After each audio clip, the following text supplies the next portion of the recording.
Hello, everyone. This is Gino Johnson, CEO of Champions for Veterans, and I am so excited to present to you today's guest on our Convos with Heroes podcast. We have conversations with heroes from all walks of life who have big hearts. But thank you so much for listening. Before we kind of get into and introducing our new guest today, I want to say hey to my dad. Hey, Dad, how you doing? All right, son. Glad to be here, and I'm excited about this great American hero Shane gonna share with us on Convos with Heroes. So I'm excited too. Awesome. Yes, sir. Yes, sir. Well, we got Shane Borza on with us today, and I want to go ahead and introduce him and tell you guys a little bit about him before he gets into his story, and we get to hear about this hero we have on with us today. But Shane was born and raised in New England. He joined the Air Force after college and was overseas for 4 years. He was in the security forces and spent time in security, police, armorer, and desk sergeant duties. He got a master's in human relations while he was in and separated after one tour of 4 years. After the service, he went to film school in Australia and lived and worked there for 3 years. After Australia, he moved to Los Angeles, where he lived for 10 years and worked in the film industry. 3 years ago, he and his wife moved to Las Vegas, where he opened his own coaching practice, as he's both a life and a mental health coach. Only after meeting Ranger Johnston last year did he learn about pursuing VA benefits and getting a disability rating. So, Shane, good to have you on, sir. How you doing? Hey, good morning. I'm really psyched to be here, and I love that you're doing this. So thanks so much for the invite. Man, my pleasure, man. We love to do it, and we're excited to hear your story. And I know I kind of gave everybody a brief synopsis of it, but you got a lot going on. Tell us who Shane is. Well, it's funny. For a long time, I grew up. I was a skier and a climber and stuff, and I always kind of introduced myself as like what I was doing with my sport. And after the service, though, the connection between the veterans, quite often I would introduce myself as a veteran, and it was kind of polarizing because some people felt, oh, I'm not in the service, or I don't like the service, or I don't know about that world. But if you were, like, I've been in the American Legion a long time, like it was just this great way to open a door. So that was a big change for me. Now I call myself a coach because I got my own coaching practice, but I still call myself a veteran too. That's awesome. That's awesome. Love it. Good deal. On coaching practice, man. I mean, tell us a little bit about that and how people could reach out to you with your website and kind of plug that, man. We love hearing about that because I'm sure you would help some people. So give us a little bit about that since you just brought it up. Yeah, sure thing. Thank you. I'd love to do that. It's funny how life happens. Like my brother a couple of years ago was like, hey, we should be life coaches. I was like, I don't even know what that is. And so anyway, I started looking into it and I was like, oh, this is, I've got leadership background and stuff, and I like helping people. This would be cool. So I went to a course and got certified. And then over the last 5 years or so, I've moved from more like life coaching to more mental health coaching. I think there's a big need, especially in the veteran community, but everybody, especially what's going on right now in the last few years. And I've got a site. It's just my name, shaneborza.com. Come contact me. I'm always willing to work with vets, whatever level. I don't care about the money. I just want to help people. But it's given me a lot of satisfaction. I've learned a lot, and they say you learn by teaching. It's like I get coached by coaching. Right. And I found that I too need coaching. Everybody needs some kind of support, and whether it's a therapist or a counselor or just a buddy, feeling comfortable talking about things, but also being able to hear things from other people is really important. Wow, man, that's a great message. That's a great message. So get into growing up, man. I mean, what did you do growing up, brother? Take us to New England, man. Take us back up there and kind of walk us through that level and bring us forward. Well, I grew up in the country in Vermont. My dad worked at a ski area, so that's why I started skiing when I was young, and it was up in the mountains. We were outside. It is kind of typical 70s, 80s, like mom would come out on the back porch and holler like, where are you? I'm out running around in the woods or something. But when I got to high school, we moved to upstate New York, and that was a little more, urban and a little bigger of a town, not really a city, not like New York City, but right. So that's when I got a little more into like high school and college sports and all that kind of thing. And it's funny, I almost joined the service right out high school, my uncle was special forces and he was like my hero when I was a kid. And my mom was like, I don't want you going to the service when you're 18. You don't even know what you want to do. So I went to college and when I came out, I still felt like, man, I don't really know what to do. Yeah. So I went back and said, hey, I still really thinking about joining the service. And she said, hey, now you're a little older, go right ahead. My grandfather was a Navy officer, you know, so we had a history in the family of Right. service. And so then at that point, she gave me the blessing and then I went in. Yeah. Yeah. Wow. Wow. So now look, you know, you talk about, you know, Navy and you said Army Special Forces, but you went in the Air Force as what we would say in the Army was an MP, military police, but a security force. What was it? What made you make that decision in the Air Force? Better child? What was it? What was it? You know, it's funny you say that because my grandfather said, he was the Navy vet. He said, so I hear you want to go in the service. And I said, yep. He's like, do you want to be stuck in a boat? And I said, oh, I don't know, probably not. He's like, well, then you better join the Air Force because other than the Navy, they got the best food. Yeah. Yeah. Yeah. So Yes, that's funny. You know, yeah, let me throw this in there real quick. You're right. The best food and being in the military army for 20 years, when I was stationed in Berlin, Germany, they had an Air Force base there, Tempelhof Air Base. And every Friday they had steak and lobster. And the Army guys, if we could get to the air base, we wanted to go eat over there instead of Army mess hall. But go ahead, brother. I'm enjoying the story. oh yeah. Well, you know, it's funny because like I said, my uncle was special forces. And so I grew up listening to his story. Like he was a black belt. Like I had all the pictures of him doing all the awesome stuff. And, you know, the Air Force is only, you know, tech and support for aircraft. So most of them are, you're doing a tech job or you're doing an office job. And I said, well, I still want to have that kind of military experience. I still want to do the things that most people think of when you're in service. You know, I want to learn how to use weapons and tactics and do that kind of stuff. So initially I was going for the PJs, but as you can see these glasses, I didn't qualify. And so when I was talking to some of the people in the service, they were like, well, there are some other, you know, beret jobs, some other tact kind of jobs in the Air Force, and one of them security forces, which is a huge career field. And I went in kind of typical, like you're going to work a gate and then you're going to go to aircraft security on the flight line. But I was able to move myself up.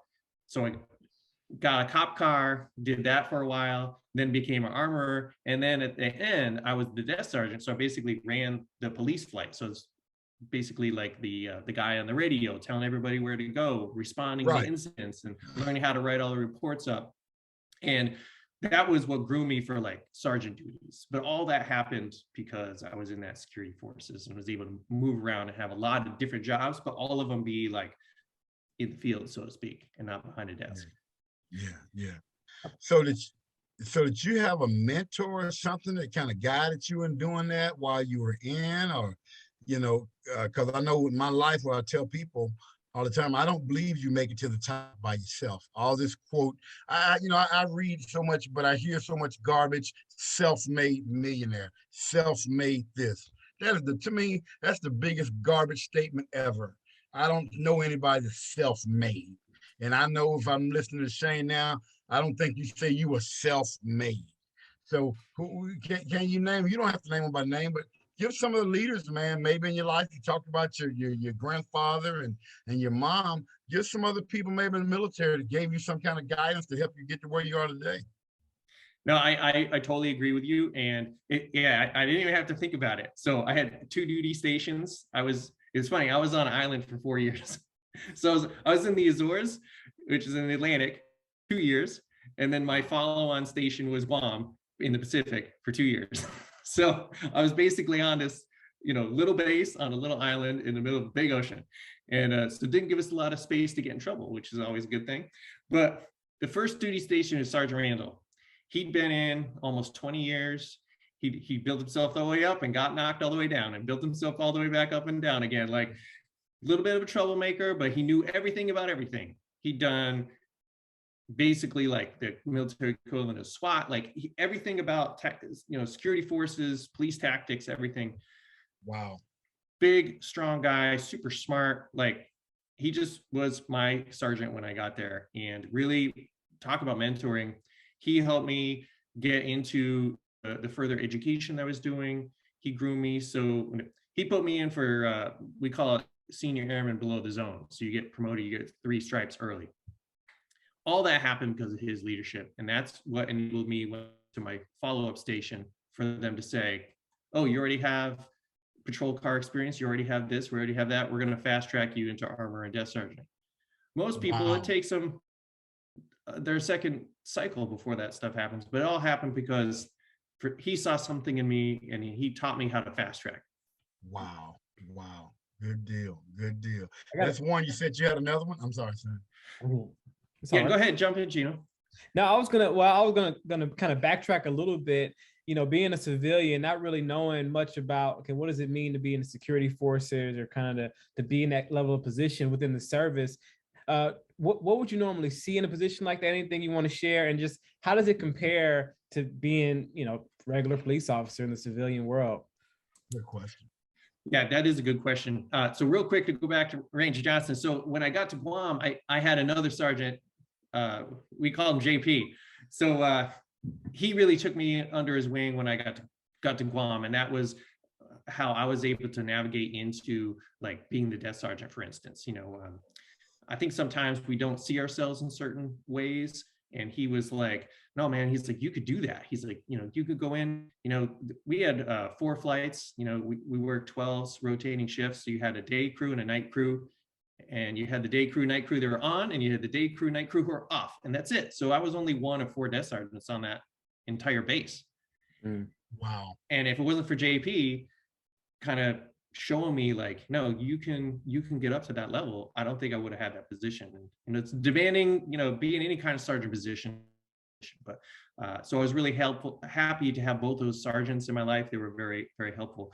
But Gino, to answer your question, there's a big difference between military police and civilian police. First of all, we don't enforce regular law.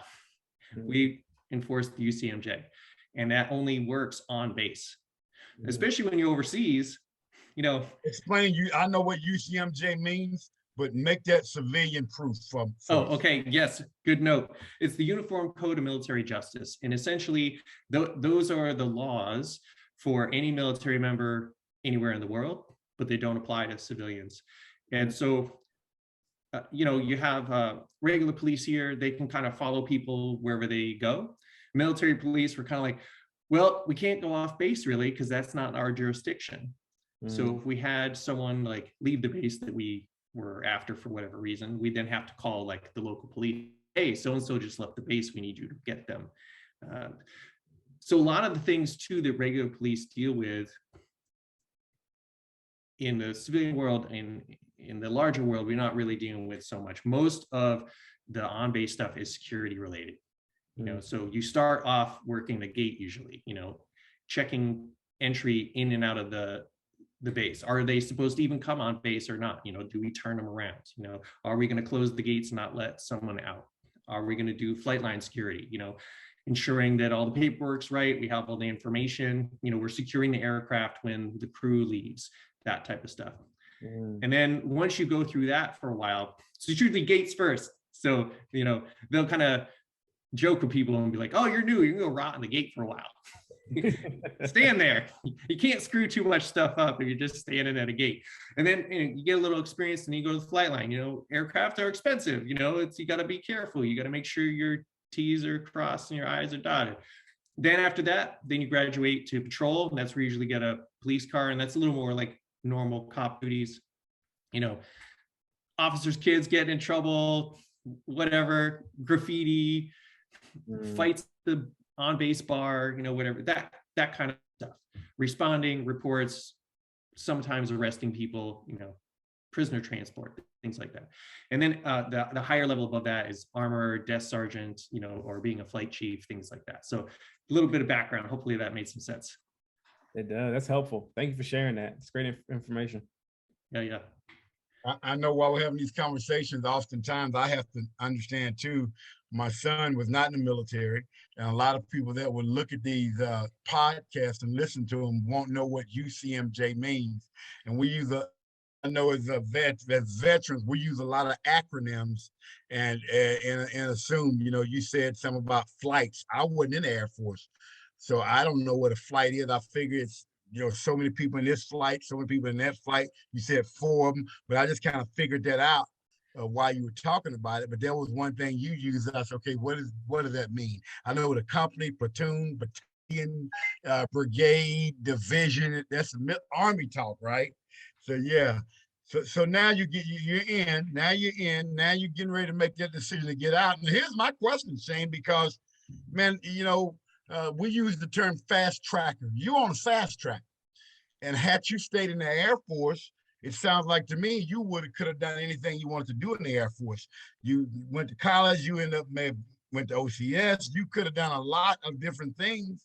What was the decision point on getting out and then moving your life forward? Talk about that. What, because you have to make a decision that, okay, it's time to get out. Can you take us through that, and then from getting out, move us forward? Yeah, sure thing. And yeah, it's funny about the flights. I didn't even think about that, but I think it's great that Gino wasn't in, because he'll probably have that good outside perspective. You got the inside perspective, he's got the outside perspective. Right. I think we do fall into using a lot of the jargon without even noticing. Mm-hmm. Yeah. So when I was in Guam, the JP, my sergeant, I remember asking him, because he'd been in like 10 or 12 years at that point, like, right. Going career. And he said, this is one of those things, like if you do a second tour, you're probably going to stay in for life. He's like, most people, they don't get in that 8-10 years and then separate. Right. Because you figure you got that much time in, you might as well stay.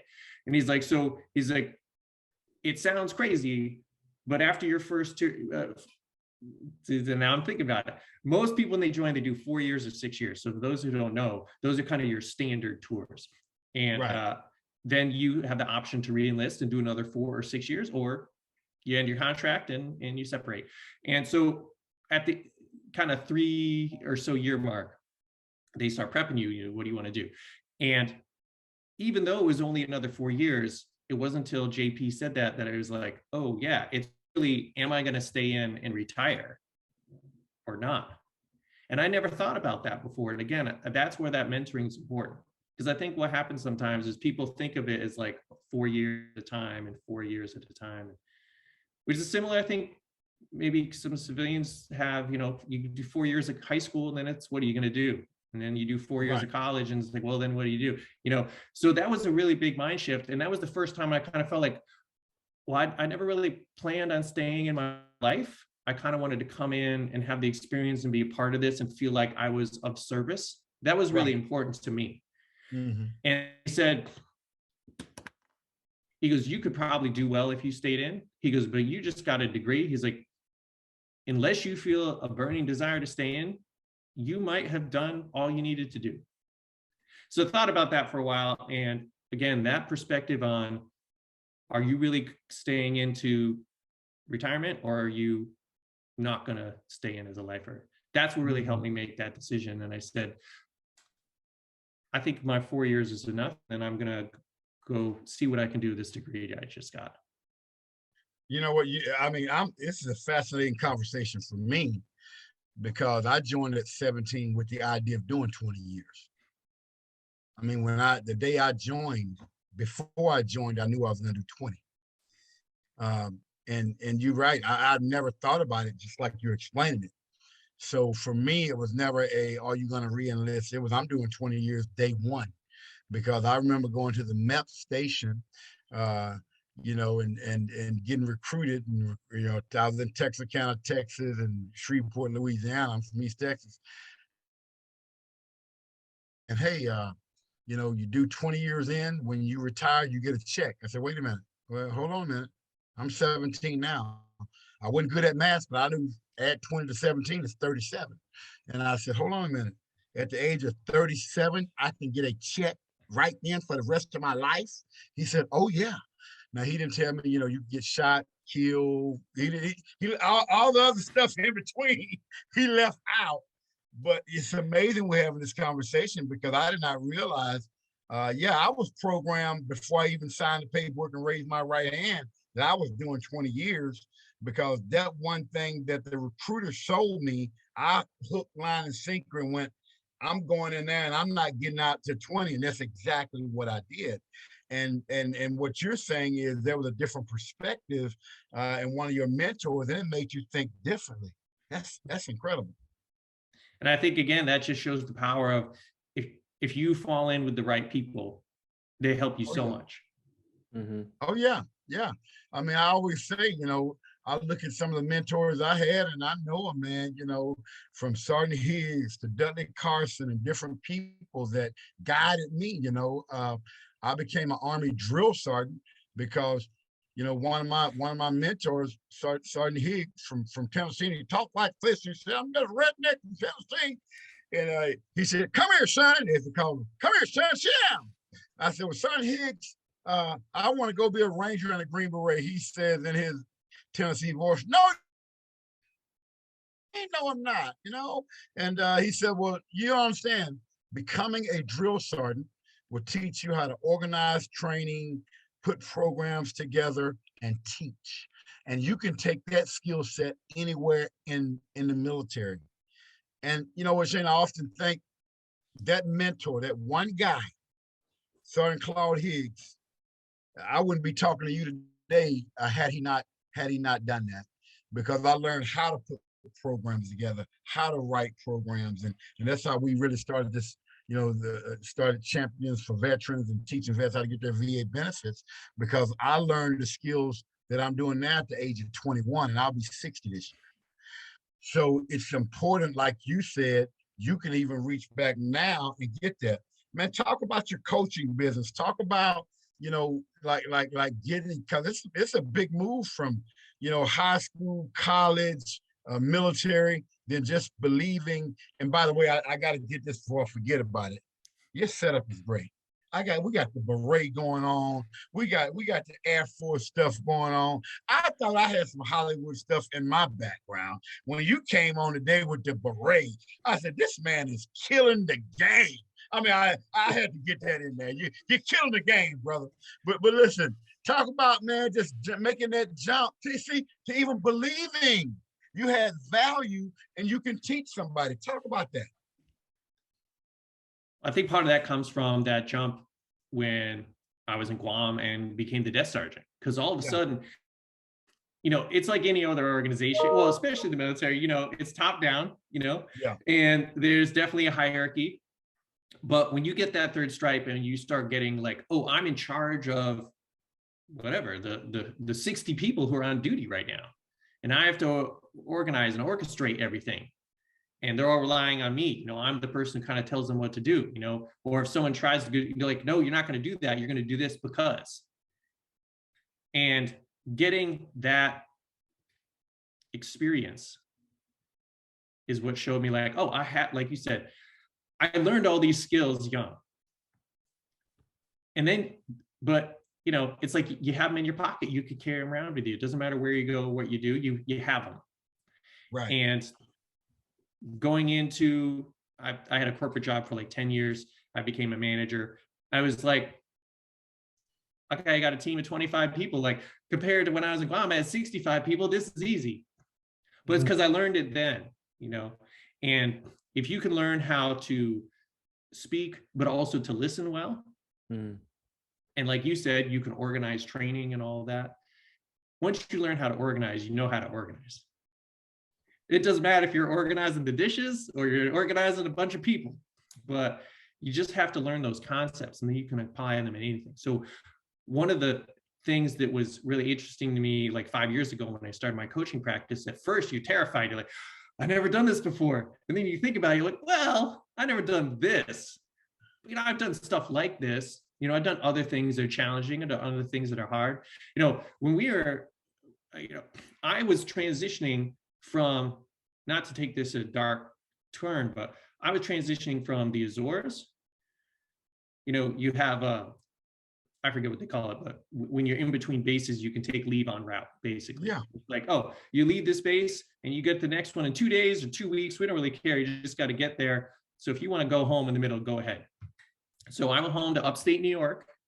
In the morning of September 11th, I was supposed to fly out of the Albany airport. Wow. So my uncle picked me up. We're in the car, we're blasting music. We're like, I didn't get a chance to see you while you were home. You've been gone for 2 years, you know, blah, blah, blah. We get to the airport's closed. We're like, airports don't close. We had no idea what was going on. It took me almost 2 weeks to get from Albany, New York to Guam, because I could go, you know, one flight at a time, one airport at a time across the country every few days, because everything was in chaos. And then I landed in Guam in the middle of the night. And I mean, we worked like 30 days straight or whatever, tack vests and mop gear and all that stuff, because we assumed every Air Force base in the country, in the world, is going to be under attack imminently. Right. Wow. Wow. And that was a really stressful first, well, introduction to the new base and the new team and the new leadership and everything, but also that first 6 months. You know, we had extra security everywhere. You know, it's one of the largest, you know, runways in the Pacific, you know, so high value targets. And every day you're getting briefings like, we don't know what's going to happen today. You need to be prepared for everything. Here's your 2 MREs. Here's 2 bottles. We'll see you in 16 hours. And you go stand a post in the middle of the dark by yourself. And those are the types of lessons that teach you, like, man, I started my own business. Okay, I got this. Because if I can go through those hard times, I can go through anything. Oh, absolutely. You know, the value of doing these talks, I mean, you bringing it up. I mean, I get it, you know, September the 11th, 2001, yes, and I just retired in 2000. So, but I'm watching on that day, because I'm in college at the time, watching the planes fly in, you know, to the World Trade Center, and just in shock, then anger, like a whole lot of vets, and go to school. And I'm sitting there just like all of my buddies, because I just literally retired, are getting ready to go to war. So people are coming up to me saying, aren't you glad you're out now? And how do you turn to a civilian and say, what do you mean I'm glad I'm out? I want to be in a fight with my buddies. But, you know, you got to be politically correct, and you don't say nothing and you move on, you know, but everything in me wants to turn to him and say, how dare you come up to me and say, aren't you glad you're out? Like I don't want to go. Yes. But see, these are talks that veterans do among each other. If we were to do this in a bigger civilian world, they would say, you must be ridiculous, crazy or something. So I get it, brother. I get it, man. And going through that high stress situation, your first 60 days or so in Guam, what are some of the things that you've taken even from that, dealing with stress in the workplace, or things you can teach others? It's amazing how much of a big change little change can be. You know, you got this big situation, like, okay, I'm in the service, like, it's a fact. Like, we're just attacked, that's a fact. You know, I'm gonna go stand security, you know, night vision goggles and mop gear, and all that. Mop gear is in case there's chemical attack, like, you know, rebreathers and stuff. And I mean, it's kind of like you're deployed, only you're just deployed. Hey, you got to go stand in front of this building until the sun comes up. And I'll try and swing by and check on you if I get a chance to. And, you know, that's a long, dark night every day for 60 days. Every little, you know, noise, you're like, is someone coming through the wire? Like, is it just a cat? Like, what's going on? I don't know. But when you start to things like, oh, the sun's starting to come up across the Pacific Ocean. You're on an island. There's nothing blocking that sun. Could be 500 miles away. You start to see that little bit of light, and you're like, I'm so lucky to be able to see this. Yeah. But to also know, like, every day when I start to see that little pink in the sky, that means I'm okay. Yeah. Yeah. Wow. It's a tough situation. Who knows when it's going to end? But I start to see that little light in the sky.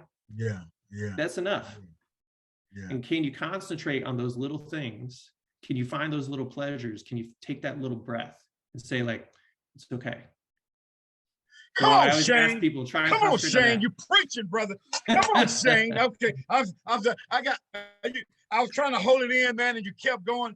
Come on, baby. That's good stuff. Keep going. Well, I think people forget that. You know, I used to do jujitsu, and my sensei used to say, you know, when you're getting choked out, you can't panic because you'll just get choked out faster. You could still breathe sometimes. You just can't breathe the way you're normally breathing. You can't breathe like, maybe you're breathing like, it's this little sips of air, you know, you got to find it, you got to work for it. But as long as you're breathing, you're still breathing. Mm-hmm. And it's that same thing. Like, was it a hard day? Sure. Do I have some pain? Yes. But do you have someone in your life? Did you have a good meal? Did you notice the sunrise? Like, can you find that little thing that can keep you going? Sometimes those little things are enough. And sometimes it's not, but those little things are there all the time. You just got to look for them. Yeah. Wow. Go I ahead, son. Yeah, I actually have a friend who he actually is a life coach, and one thing he told me that sticks with me is kind of in the same vein as what you shared, is the things that you focus on tend to become the biggest. You know, where are you really putting your eyes on in life? What are you looking at? You looking to the good, or are you really focusing on the things that are going wrong? And those things are going to tend to get bigger, you know, as you're focusing on them. So that's really solid stuff, man. Be aware of that for sure. I mean, you know, you're right. Being able to find that whatever that is, you know, that keeps you going. And it is incredible to know that so many people, even now, you know, with the pandemic and this and everything going on, man, you got to find that. You got to find whatever that is to keep you going, keep you excited, keep you motivated about life, because, you know, it's not all bad. It's kind of like when I'm counseling and coaching people. I often, you know, as a motivational speaker, I'll say, you know what, a white sheet of paper and we put a black dot on it. 99.9% of people, when you ask them, what do you see, going to point to the dot.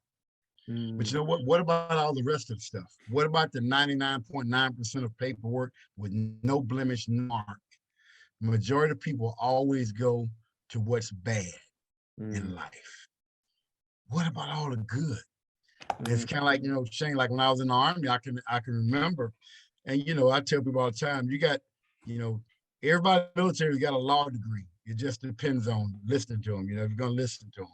Oh, you know, and I remember guys say stuff like, all the Army does is use you. They just use you up. They use you. And I used to think, wait a minute now. I'm going to go to all the schools, get all the education I can. They're paying for it. And like you, I will wake up in places like Puerto Rico, Panama, Honduras, Bolivia, Germany, Spain, Jordan.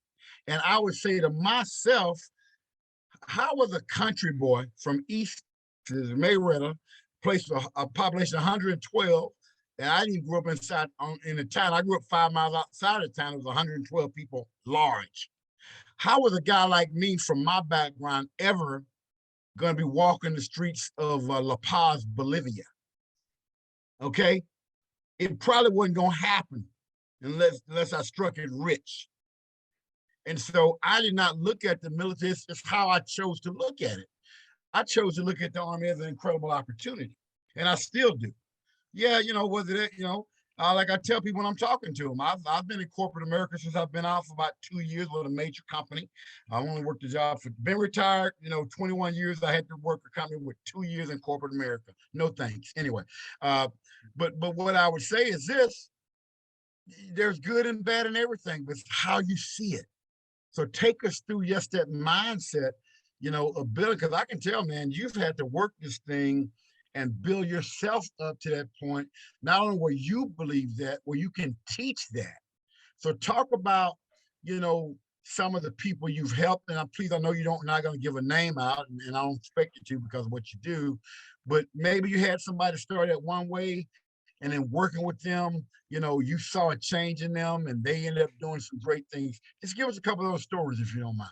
Yeah, sure thing. Well, one of the things I try to do with people is help them get more conscious of their choices. We all have these things, we default to this or we react and we don't even notice we're doing it. And unless you start to notice, like, oh, this thing that I do, I realize I do it now. Okay, before I do it again, do I want to do that or do I want to do something else? I had somebody that they had kind of an anger problem, and they said I was the last person to know. Something would go wrong and I would just blow up, but that was normal to me. It wasn't until other people said, this is not normal. He's like, what do you mean? I do that all the time. And they're like, yeah, but what you do isn't normal. It's disruptive. It makes people nervous. It makes people not want to work with you. It's awkward. And it took him a while to even be able to see it. Like, oh, no, I don't do that. I don't have a problem. We all do those things to protect ourselves. And eventually at some point you have to get honest and be like, oh, I do blow up. I do have a hair trigger. I do scream and yell, whatever it is. And at first it's after the fact. Oh, you know what? You're right. I did that yesterday. Okay. And then it's, oh, you're right. I did that earlier. And then like, oh man, I just did that. But that awareness gets a little closer to the event every time. And then eventually it's like, all right, I'm not going to do it, because you're able to notice before it even happens. And that's when you can make the choice. Wow. Wow. My client said, he goes, I knew that I had learned a better way when I opened my mouth and I closed it again without saying anything. Wow. I mean, that's so valuable, man. You just said something. You brought about a memory I had when I joined the Army. I joined the Army back in 1980.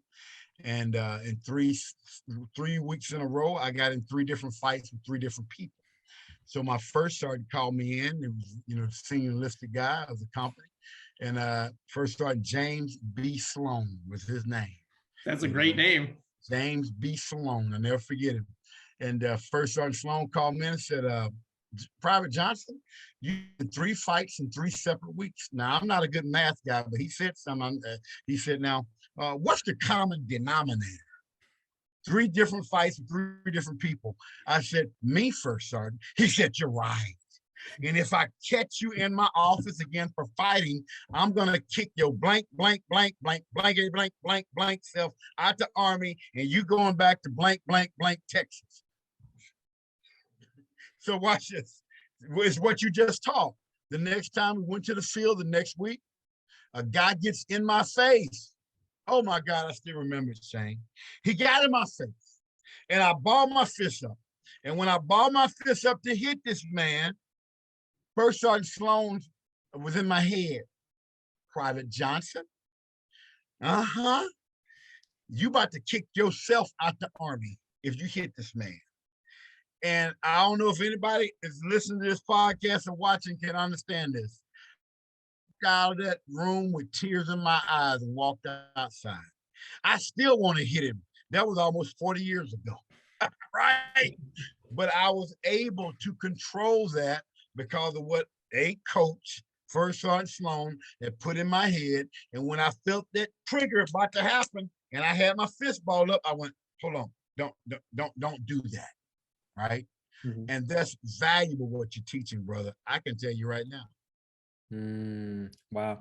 Yeah, I definitely second that, Shane. Being a Bible believing Christian, I think there's one passage in Proverbs that talks about having many advisors and how plans succeed. And, I think when it comes to just having an advisor, I think when it comes to just help coaching in general, whether it's mental, life, business, you got to, first off, you got to be willing to listen to the person that's sharing with you. Like my dad was saying, his first sergeant, of course, he had the power to do something if he did something wrong. People come to you for help in a situation that, okay, they know they need help and they're paying you, and so like, hey, I got to listen to this person. And I've learned that from like really business coaching. I was talking to my dad the other day about how like things that I've been told and insights I was given just in one conversation that completely changed the way I did things. And so it's really incredible the stuff you're doing. And if people really realize the power of coaching and the fact of getting in front of somebody and being told, hey, don't do that, do this, it can really change the trajectory of their life. And man, you help that guy. I'm looking forward to hearing whatever other stories you got to share, but I think it's amazing what you're doing. Well, thank you. I think that, you know, one of those other lessons like the service is like, you just got to accomplish the mission. Yeah. You know, it doesn't matter what happens, like, oh, there's a storm, or the weather's bad, or the people they don't know what they're doing, or you don't have the right equipment. Like, it doesn't matter. You got to accomplish the mission. Yeah. And I think sometimes people get beat down, or they get overwhelmed, and they're kind of like, well, I tried 3 different people, I couldn't find the right person. Or, right, you know, whether it's a partner, or romantic, or, you know, somebody to work with, like a coach or whatever. It's like, no, like, you're going to give up on the mission. The mission is solving the problem. You know, it's not going to get better. You got to keep going. I don't care if it's a sensei, or a teacher, or a manager, or a therapist, or whatever. You know, the person who's going to help you, the person who's going to say it in a way that makes sense to unlock that like aha moment for you, like, they're out there. You just got to keep looking. Mm-hmm. Otherwise, you're not going to fulfill your mission. Mm-hmm. And sometimes I think you got to look at it like that. You know, can you wake up in the morning and be like, I'm going to keep going today?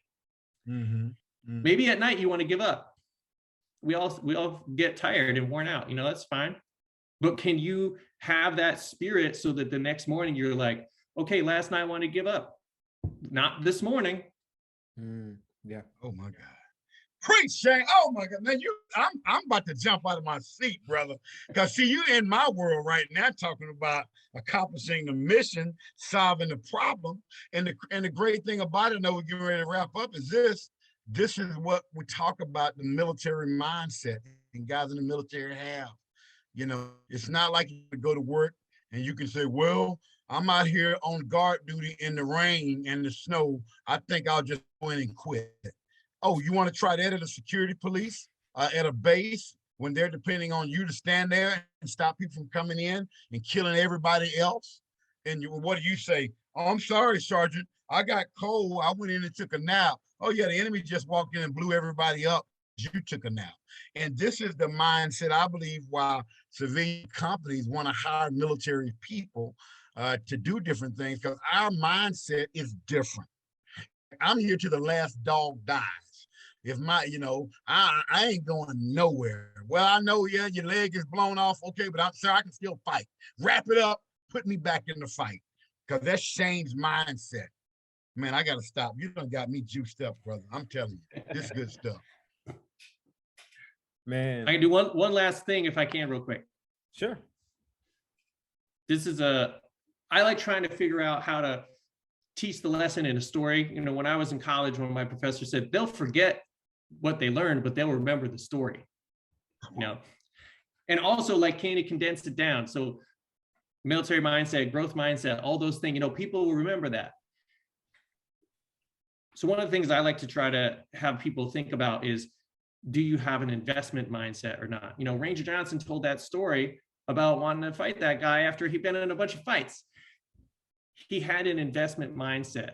I don't want to ruin the next 20 years because I basically opted out. I'd rather have this fight right now and feel good right now, instead of say, it would feel really good to hit this guy. It'd be really good to shut this guy up. That would feel awesome. But is that feeling for that 30 seconds or even that whole day, how is that going to help you in 20 years? Or can you have that investment mindset and say, okay, what's more important? I really want to build a career here. I really want to stay in. I really want to succeed.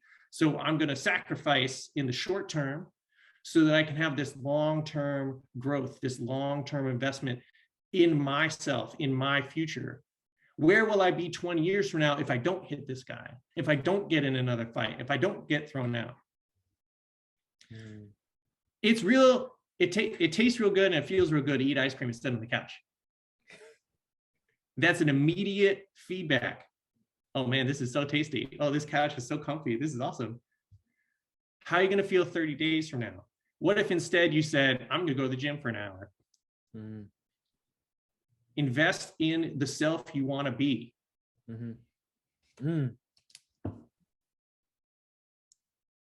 Yes. I'm just trying to control myself, Shane, because I'm writing notes. Invest in the self. I couldn't even write that down. That messed me up. Invest in the self you want to be. Bro, I know I got to kick it in myself. We got to start rapping. But I know you're a phenomenal life coach. Give your website again and how people can contact you. Then I'm going to kick it to my son for the last question. So it's everything's in my name. Social media, website, everything. ShaneBorza.com. It's BORZA. If you're a veteran, I'll work with you, whatever your levels are. It doesn't matter. Don't worry about prices. If you need help and you're a veteran, you listen to this, let me know. Love it. Man, Shane, it's been such a pleasure hearing your story and just your passion just for people and seeing people reach their best selves. And, I'm excited to really share this with other folks and have other people listen to this and really be inspired by what you share. So thank you so much for being on with us, Shane. It's been so good hearing from you. And, of course, as usual, we always like to end our podcast with one final question. You've shared your story, you shared your passion and your heart. And so our final question is always, when your life is over, what do you want people to remember you for? I've always said that I'm really good at building small teams. And whether that's like teams of family, teams of friends, or teams to accomplish things, that I was a good teammate. Yeah. That's awesome. That's awesome. I see that. I've seen you be a good teammate, teaming up with people, helping them to reach their best selves, family. That's inspiring. That's encouraging. Let's all be great teammates together, right? So, man, thanks a lot, Shane, again. It's been a pleasure hearing your story. And as usual, I'll pass it over to my dad to close us out. All right, listen, this is Ranger Johnson. We got a phenomenal American hero, Shane Borza, on Convos with Heroes. And you know how I got to finish the call. I'm telling you to stay in the fight.